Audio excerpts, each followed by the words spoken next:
Today, we're going deep inside the numbers of a company that is literally building the American landscape, one house at a time. Of course, I'm talking about D.R. Horton, America's largest home builder. All right, let's just jump right in with a statistic that is kind of staggering, actually. One out of every 7 new single-family homes built in the entire United States is a D.R. Horton home. Let that sink in for a second. That's not a typo. So, a number like that brings up some huge questions, right? How on earth did one company get that big? And maybe more importantly, if you're out there thinking about buying a home, what does their whole strategy mean for you, for the price you pay, and the kind of house you can get? That's what we're going to break down. So, first things first, let's just wrap our heads around the sheer scale we're dealing with. We're not just talking about a big company here. We are talking about an absolute giant that has been towering over this industry for decades. And you know, this isn't some flash in the pan. D.R. Horton has been the #1 home builder in America since 2002. That's more than 2 decades at the top. They grabbed that spot and just never let it go. And just look at their reach. It's massive. They're in 126 different markets, spread all across 36 states. From the East Coast to the West Coast and everywhere in between, you just can't miss them. This is not a regional player. This is a national force. So, how did they do it? What's the secret sauce? Well, the answer really lies in a super focused strategy, a blueprint for success that's built around one core idea: affordability.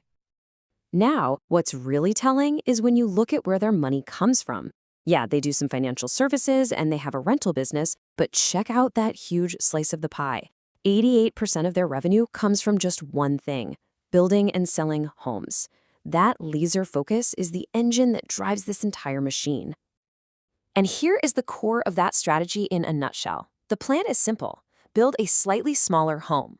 The direct result of that simple decision, a price tag that is way more affordable for the average family.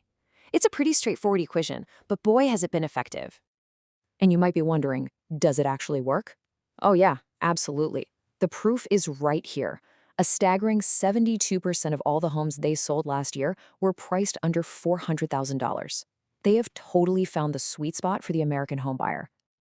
So all this brings us to the people behind the numbers. Who exactly is walking through the door of a D.R. Horton home? Well, the data paints a really clear picture. Get this, 63%. The vast majority of their customers are first-time homebuyers. Think about what that means. For millions and millions of Americans, D.R. Horton is their very first step into owning a home. And their average household income? It's right around $96,000 a year.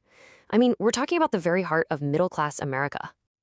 And with an average FICO score of 722, these aren't risky buyers. These are financially responsible people who are ready to buy their first piece of the American dream.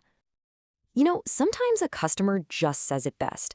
This quote from the Gutierrez family down in North Carolina, it really puts a human face on this whole business model.